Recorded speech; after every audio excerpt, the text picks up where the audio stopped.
Tuesday, AA day. I got my tea making over here. Right now, it's probably just hot water.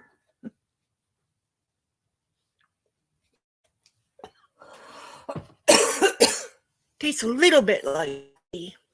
Let me say hello to Lillian, Lily, my sister. Hello, Jim. Welcome. Thank you for being here. Thank you for saying hit the thumbs up. I appreciate that. It helps remind me why I'm doing these meetings on live streams, and lets me know that people are here and learning about AA and what we do to stay sober. So anyway, I'm Sandra and I'm an alcoholic, and this is Ryder, my Boston Terrier. He's 3. Him's 3. Very, very spoiled, and he knows it. You got audio, no video.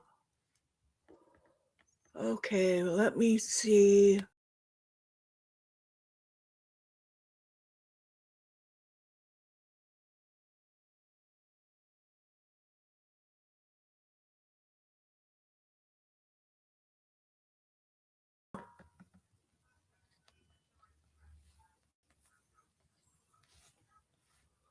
I had this happen last week too.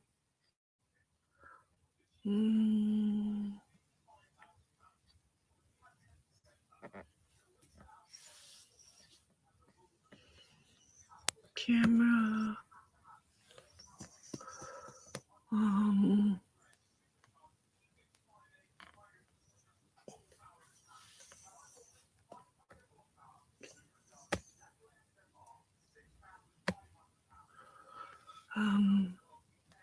Let's see.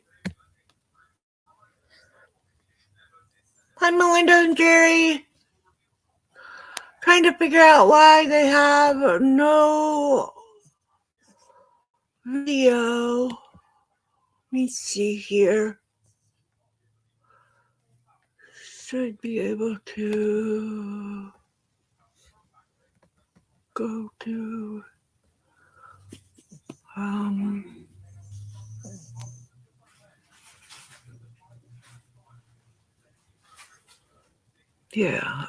let me go out and see if I can get it to work. Okay, I'll be right back. How do I go out of here?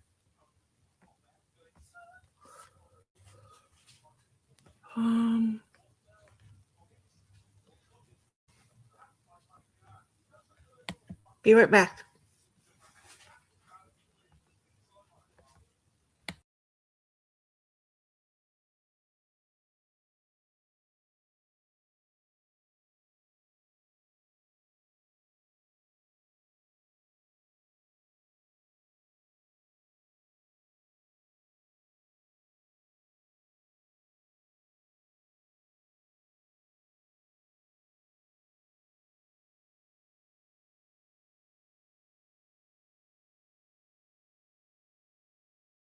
Can you see me now? Hopefully. I don't know. It's crazy.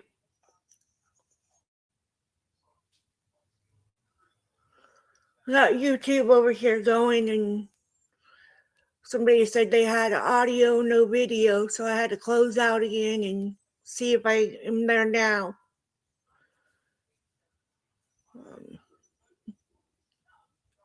Crazy. Crazy, crazy.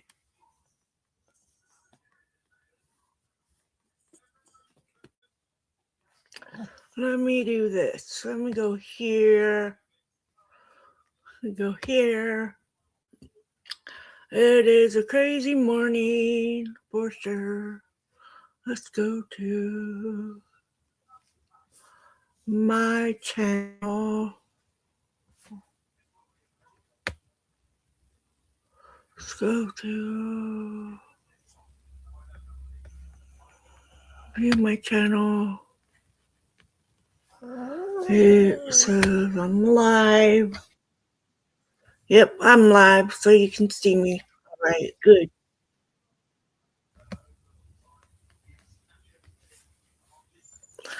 Okay, so I got it fixed. Let's get the meeting started. Sorry about that. I'm Sandra, and I'm an alcoholic. God, grant me the serenity to accept the things I cannot change, the courage to change the things I can, and the wisdom to know the difference, And I quit smoking 2 years ago, so I'm pretty happy about that as well. Anyways, please be kind in the comments, in the chats. Just because they're in the chat or the comments does not mean that they are the alcoholic. They might be here as support for me or my channel. And also, some people come here to learn ways to help a friend or family member who is struggling with being an alcoholic. So just be mindful of that. 1, we admitted we were powerless over alcohol, that our lives had become unmanageable. 2, came to believe that a power greater than ourselves could restore us to sanity. 3, made a decision to turn our will and our lives over the care of God as we understood Him. 4, humbly asked Him to remove our shortcomings. Sorry, I said the wrong one. 4, made a searching and fearless moral inventory of ourselves. 5, admitted to God, to ourselves, and another human being the exact nature of our wrongs. 6, we're entirely ready to have God remove all these defective characters. 7, humbly asked Him to remove our shortcomings. 8, made a list of all persons we had harmed and become willing to make amends to them all. 9, made direct amends wherever possible, except when to do so would injure them or others. 10, continued to take personal inventory, and when wrong, promptly admit it. 11, sought through prayer and meditation to improve our conscious contact with God as we understood Him, praying only for knowledge of His will for us and the power to carry that out. And 12, having had a spiritual awakening as a result of these steps, we tried to carry this message to alcoholics and to practice these principles in all our affairs. And the dog wants to lay down, and there's no room. All right, so I always put in the description what I'm reading, book, story, or whatever, and the page number. So I'm in the 4th edition, so I'm on page 398, and it is A Drunk Like You. The more he listened at meetings, the more he came to know about his own drinking history. Usually, our stories start out by telling what we were like, what happened, and what we are like now. For me, what it was like was nothing in particular. No problems, nothing special happened, nothing that I realized, anyhow. Only much later, when I started listening to other people and what happened to them and when and how, did I realize that those things were in my past also. My story starts in the middle. What happened? My family and I were attending a relative's bride's a Jewish ritual circumcision and baby naming ceremony. After the ceremonies and a bunch After the ceremonies and brunch, I fell asleep. When I was when it was time to leave, they woke me up. The car ride home was very quiet. The wife and my two kids said nothing. Later that day, I found out what the problem was. When they came to wake me, I was very belligerent and threatening. I scared them. They were afraid I would hit them. That was it.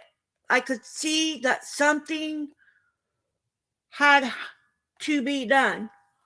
My wife's sister in law, who is a social worker, suggested we see a counselor. I thought that might be a good idea. I was having anxiety attacks for no reason.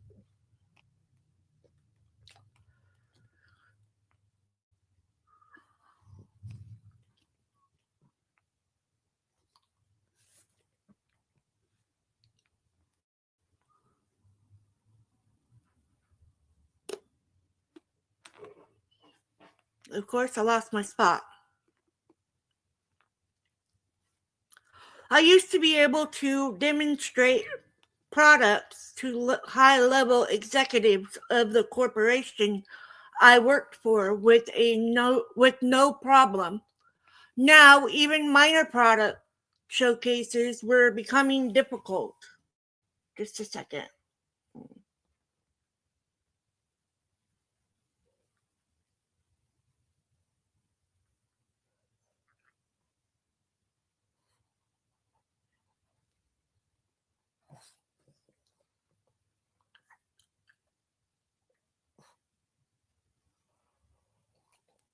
Okay.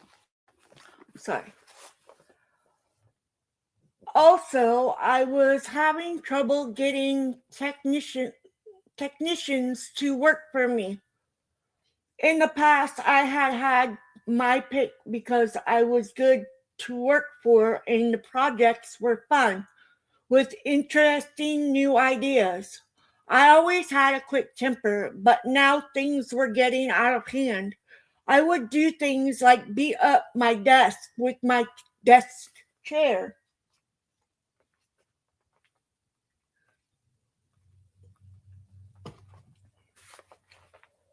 And the most serious thing to me was that I was contemplating offing myself.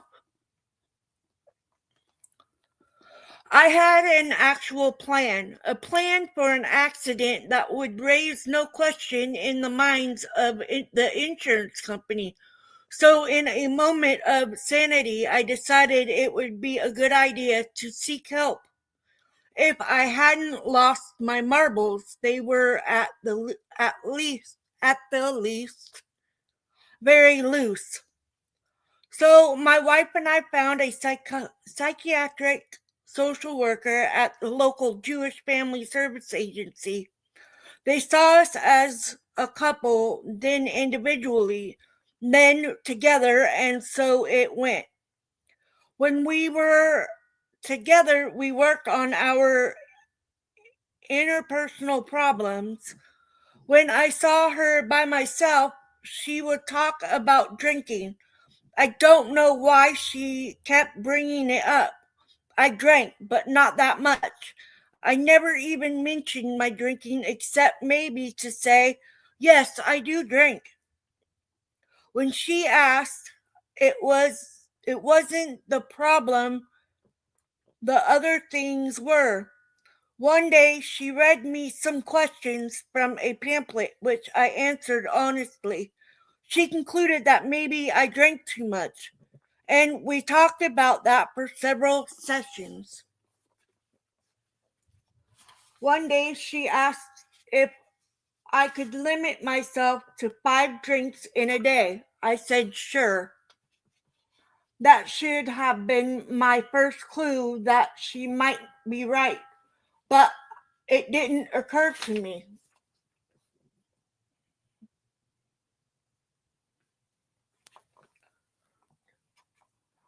Then I hit on a clever solution.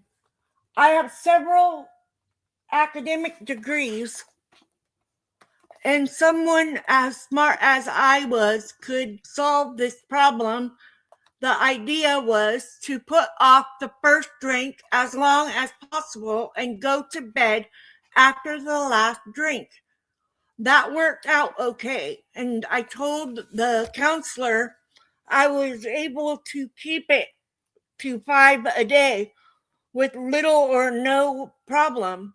But she said if you had to control something, it was out of control. During one session, she suggested that I try not drinking at all one weekend. Okay, I said. She also suggested that I send my kids off somewhere for the weekend because I might be irritable. I used to watch a lot of late night movies. It was my time to relax by having a few drinks, a habit that started in night school when I had a full time job and was studying chemistry at night. I had seen movie versions of what happened to people who had drinking problems. The Lost Weekend, Days of Wine and Roses, and others. And so I was nervous about raging, losing control, and maybe being violent as my wife had said I was.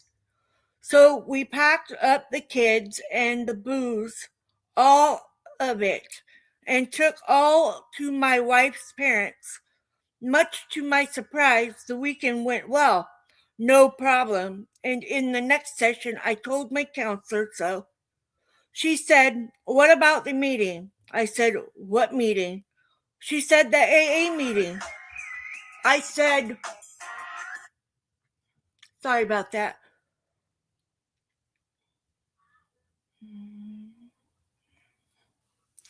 I said, "What meeting?" She said, "The AA meeting." I said, "What AA meeting? We never talked about that." She said I had agreed to go to an AA meeting. So out came a meeting list. She explained about open and closed meetings. I decided on one I thought would be okay for me, a men's discussion group. They would be my kind of people, and the time fit into my schedule. The meeting list started on Sunday. I never started a project or anything else on a Sunday. Monday was my MASH night. Tuesday was my or Tuesday was Tuesday night at the movies. And I am a big old movie fan. So Wednesday is when I decided to try this AA meeting. The meeting went okay. We talked about somebody's problem with an anonymity break at the doctor's office. The people at the meeting were telling him stuff that made no sense to me, like live and let live. Easy does it. One day at a time. Use the serenity prayer. Talk to your sponsor. And as we went around the table, it came my turn. Since they were all saying they were alcoholics, it wasn't too hard for me to say my name and, "Hi, I'm an alcoholic," and suggest that the man should just go to another doctor. He thanked me very much, and after the meeting, he said to be sure and come back next week. During the meeting, somebody mentioned spending too much time at discussion tables when we should have been spending more time at first step tables for newcomers. So I went to the first step table the following week. The discussion was very interesting. I didn't think I was powerless over alcohol, but I knew my life was unmanageable. Hi, Risa. Hi, Lily.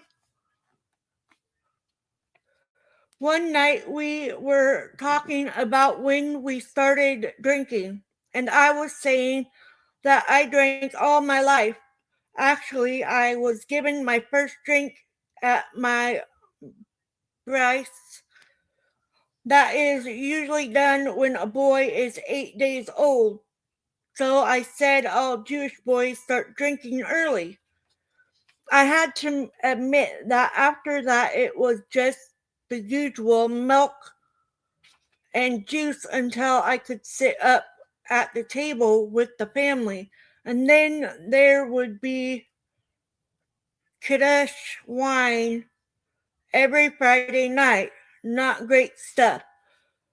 What we got was sweet wine and seltzer. So I didn't drink very much of it. I didn't like it. Later, I learned the definition of a social drinker, someone who could take it or leave it. When I was about 10 years old, we all came back from our cousin's bar mitzvah service to celebrate at my grandmother's house. There I had my first real drink. All the adults went over to the table for a schnapps. There were all these little tiny glasses in front of various liquor bottles, and everybody was having one, so I had one too. It was good. It was smooth and warm and wonderful. I liked it and went back for another. This one wasn't smooth. It was hot going down, not as wonderful. After that, I drank what I could, when I could, where I could. Not much, not often, not as a 10-year-old. At that first step table, we figured out, or they did anyhow, that was alcoholic drinking. Having one and going back for a second right away. I knew now I never had just one drink ever.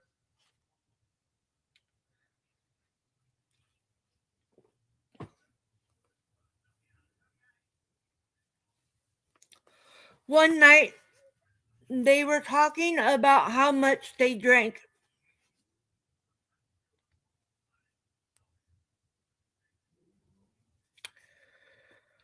And one guy said he had so many beers, the next guy talked about shots. One guy mixed drinks I never heard of. Another about so many pints, and on it went around the table. When my turn came, I said, I didn't know. Wow, that much, they said.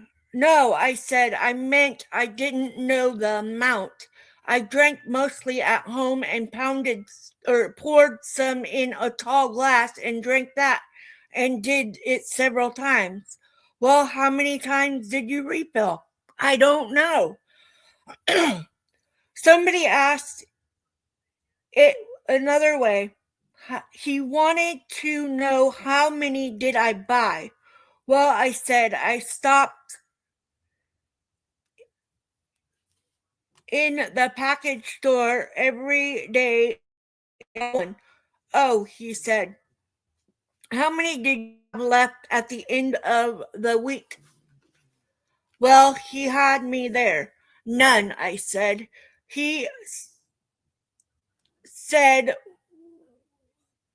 a bottle a day. Man, I never got to say another word. It was settled over my objections. A second.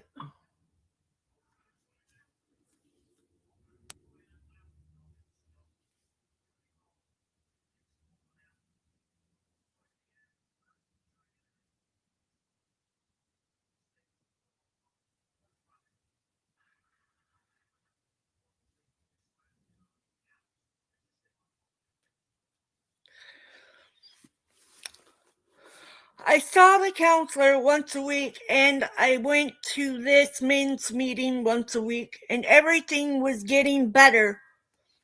Once I saw somebody get a 90-day pin. My phone is falling over. I'm sorry, guys. I don't know where my. Yes, I do know where it is. It's in the car. I have a tripod, and it's in my car. Otherwise, you guys on Facebook would be on the tripod. I always forget to get it out of there. Anyways,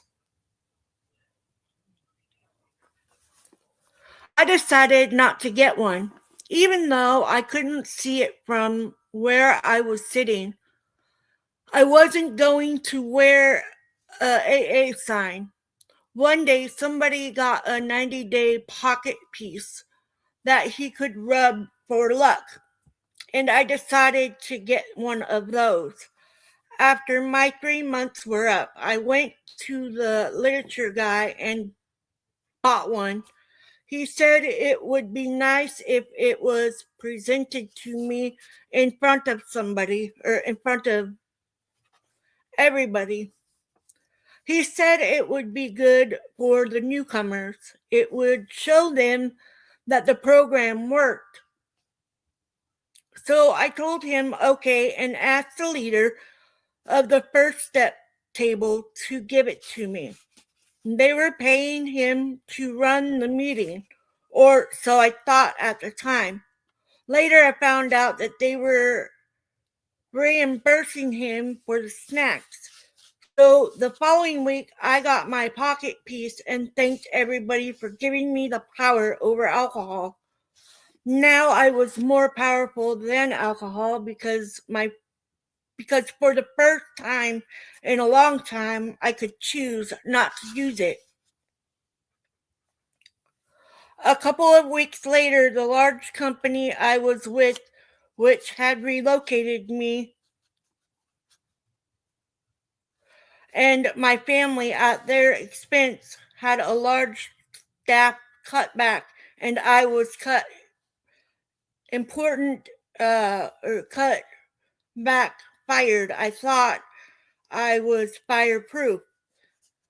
I was in a very important position doing important work. I was the chief researcher in developing a new project. I was sitting in on strategic planning meetings. I was very upset.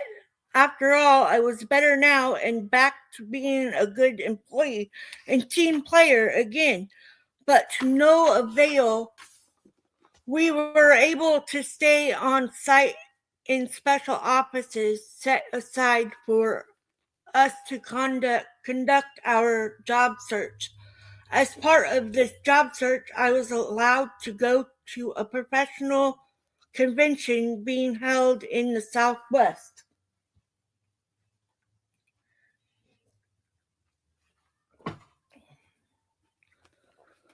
Now, somehow, between the time I lost my job and my flight to the convention, I decided maybe I was not an alcoholic and I needed to test that theory. After all, I was a researcher and things had to be tested.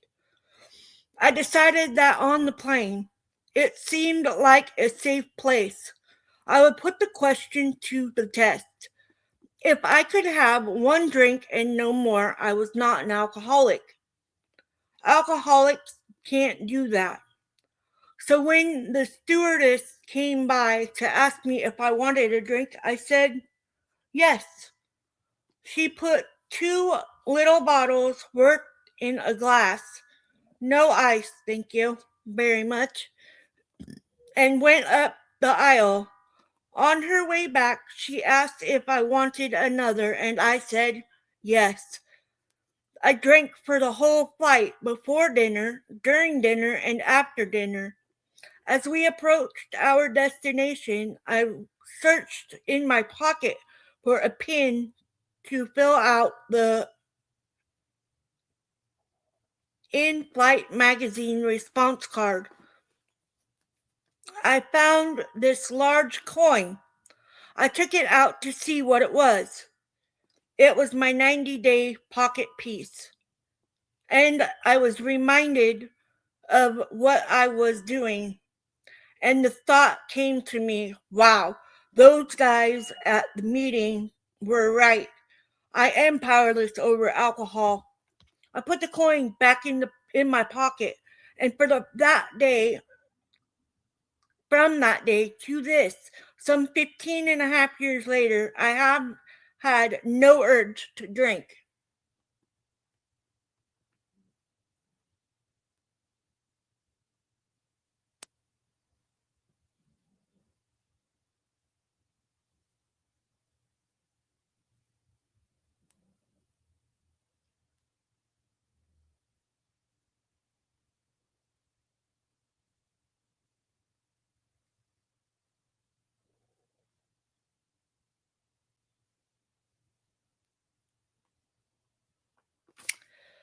Anyway,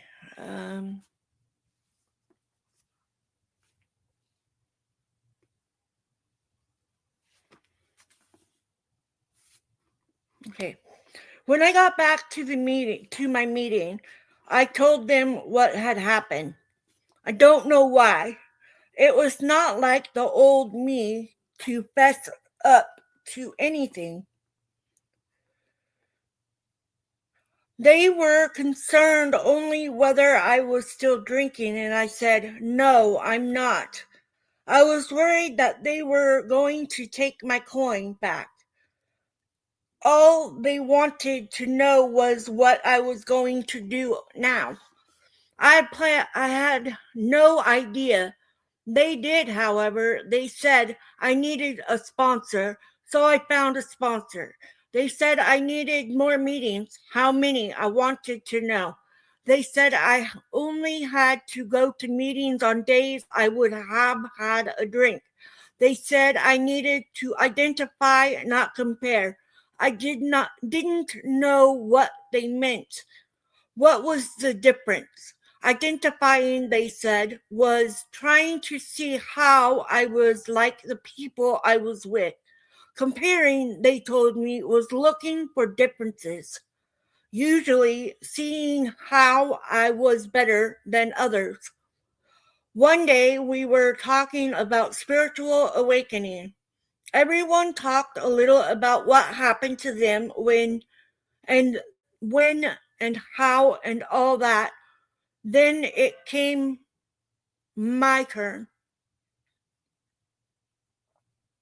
I said I hadn't had one yet, but I was open to it. Well, two people were trying to talk at the same time. Hello, Tony. Thank you for being here. That's my sponsor. What have you been telling us about the airplane flight all this time? Well, I said I was drinking, and the coin reminded me of what I did, and I decided I was powerless and couldn't drink anymore and stopped. One man said, well, that's it. What more do you want? I said, what about the blinding white flash? What about it? what about What about it? He said. Read the big book. The appendix explains the concept of a sudden change and a gradual change, and that not everybody has a blinding flash. Oh, I said, That was it. That was mine. Yes, I was told. What more do you want? Actually, I wanted something more dramatic. And my sponsor said what he so often said, or so often did. So, and I found myself saying, well, if that's it, it will have to do. Have to do, he explained or replied. It was bigger and better than most, and more importantly, it worked. You stopped and didn't start again. Well, that worked for me. I have stayed in Fellowship of Alcoholics Anonymous long enough to find the program in the big book and to practice all the principles in all my affairs on a daily basis. The last big hurdle of closing the meeting with the Lord's Prayer. As a Jew, I was uncomfortable with it and decided to talk to my sponsor about it. So I said, the Lord's Prayer bothers me. I don't like closing with it. Oh Lord, he said, what's the problem? Well, I'm Jewish and it's not a Jewish prayer. Well then, he said, say it in Jewish. I said, it would still be Lord's Prayer, right? He said, then say something else that you like. Your higher power, whatever you call it, is helping you, and you need to say thank you. That was a big step for me. I finally began to separate the religious aspect of my life from AA, spiritual program. Now, the big difference to me is that religion is the ritual, and we all differ there.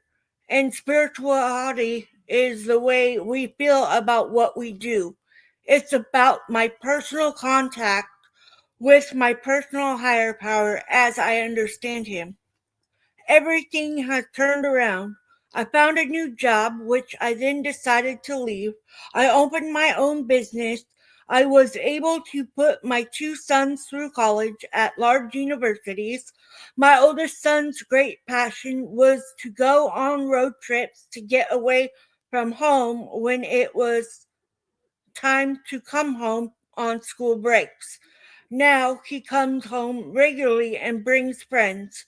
The younger son comes home often and calls regularly. My marriage is no longer on the brinks and it's better than ever. And the best is yet to come. All this and more I owe to the fellowship of the rooms and the program in the book. And that's what we call the epiphany. Well, that's what I call it anyways. And I had my aha, I think, after I started accepting things that I needed to change and things that I needed to make amends for. And then finally burning those things that I had written, it lifted it all off. And I was like, okay, now I can really get into my program.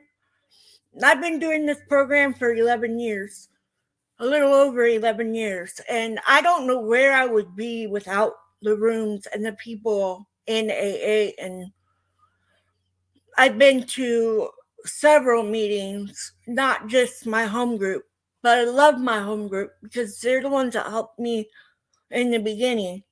And I always go back to that group, even though the people are so different. Like, a few of my friends have passed away. A few of my friends have gone back out. A few of them have moved. And so it's definitely different going to my home group with different people there. There's some of the same people, but not everybody is still here. And one of the guys that used to run it, he'd be there before everybody, Jim, and he was quite the character. You didn't know whether he was upset or if he was joking, because he always had that kind of serious look. And but it was always great to see him. And he passed away a couple years ago.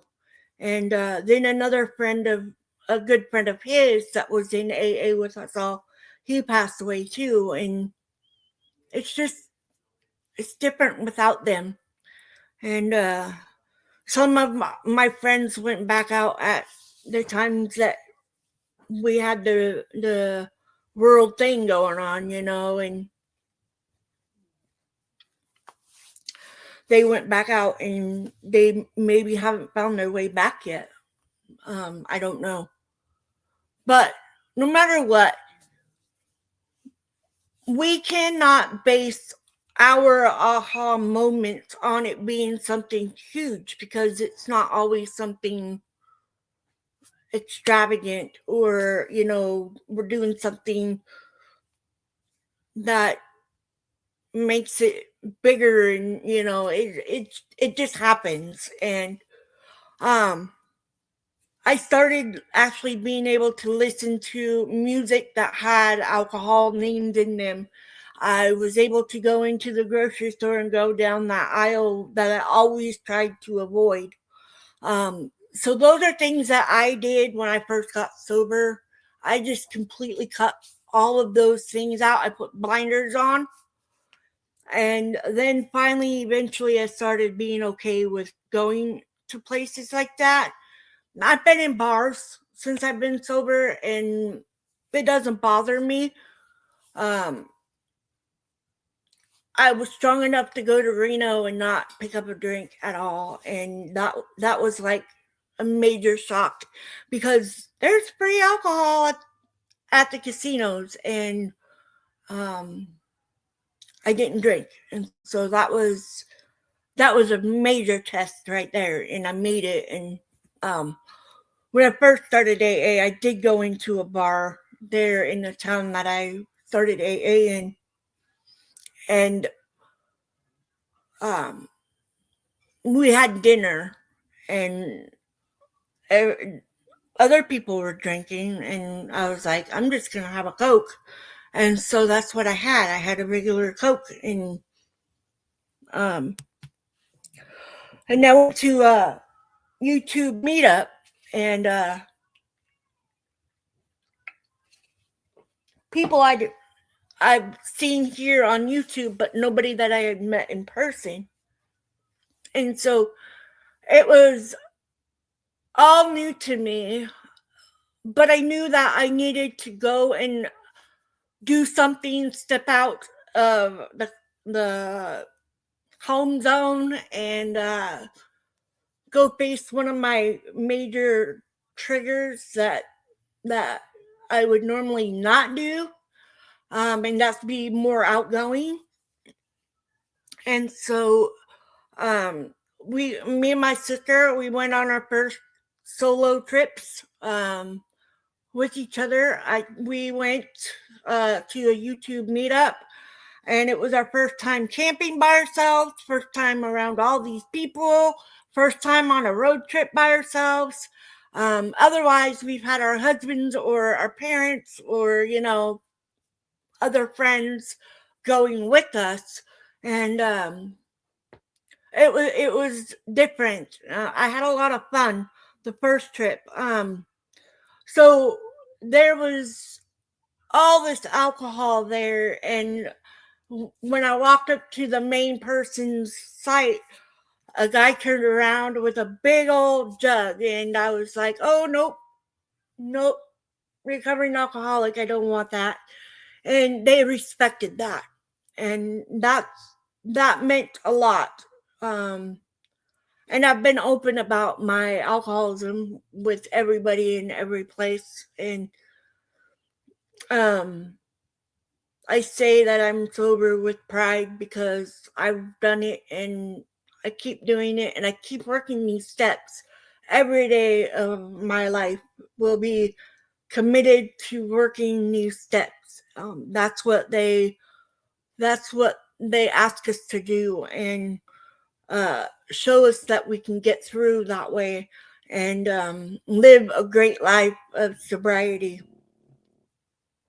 And I'm very, very thankful for my friends, my family, my coworkers. I've got my first boss over here watching on Facebook side, and yeah, it they were there and helped me in my first days of my AA, and my first real full time job of working, and I was sober. So it's been pretty good. So I thank you guys, Jerry and Melinda, for that. Um, it means a lot. But you can reach sobriety, and you can stay sober and work your steps in your daily life. Um, I've been sober for 11 years, and I still work my steps in every day, because not every day is perfect, and I'm not perfect. I'm never going to be perfect, and I'm not the perfect recovering alcoholic. There's times that I don't want to deal with the recovery in anything. I just want to sleep my day and tell everybody to piss off. But I can't do that. I actually have to make sure I'm reminding myself to take those steps and breathe through it. And I get irritated really bad at work. I get irritated at the damn machines, and I have to just be like, wait, take a breath. And I got written up on my birthday of all things. And so I was just like, whatever. And she's like, do you acknowledge that you're getting written up and this is what it's for? I was like, I can't deny it. I'm slow. So write me up. But I didn't have a problem admitting that. Yeah, I acknowledge it, and I have been slow. But so I gotta step it up, and I will. And some days are better than others. Yesterday after,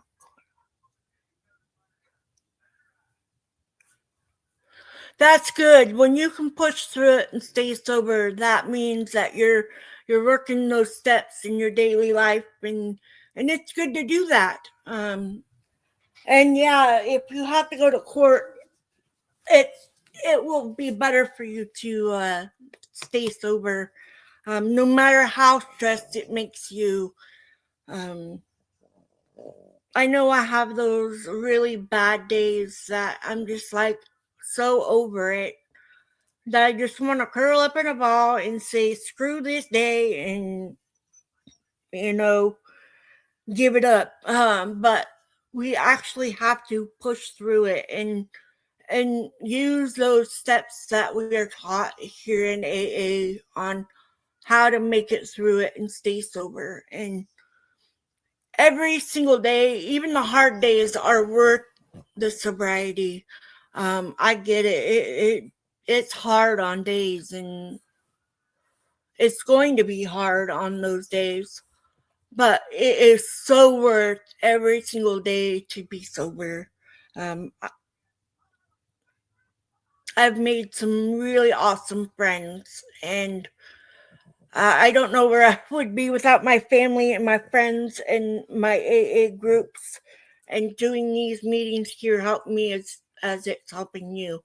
I do want to do a shout out for my friend Shannon. She made me this necklace for my birthday. It's a wolf, and it's got all my favorite colors in there. Um, but yeah, I love it.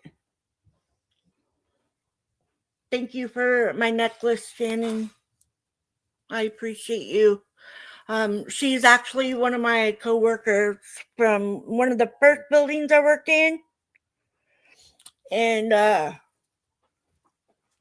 she has become like a sister to me.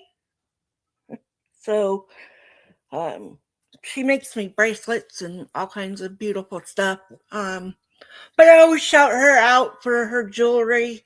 But anyways, I'm glad that you all were here, and it helps me know that I'm actually reaching people with these meetings, and it's why I do it. And this is my service work to AA, because I was given this gift for free, and I choose to give it for free also. And if you are struggling today with addiction of alcohol or narcotics or anything, please know that you're not alone.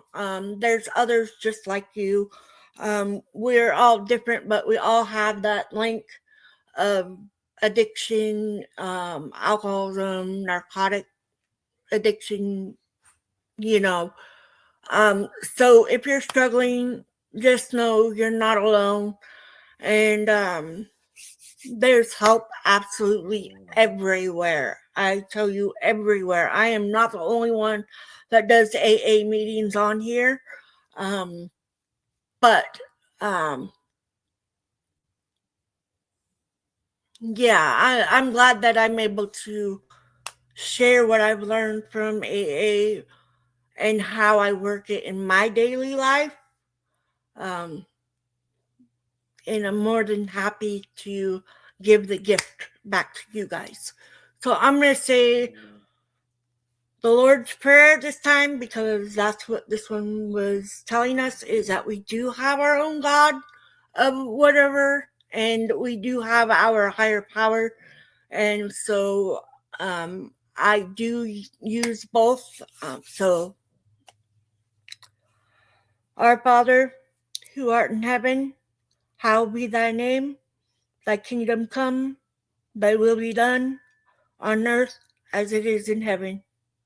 Give us this day our daily bread, and forgive us our trespasses, as we forgive those who trespass against us. And lead us not into temptation, but deliver us from evil. Amen. I love you guys. Have a beautiful day. And enjoy that sunshine if you have sunshine where you're at. I love you guys.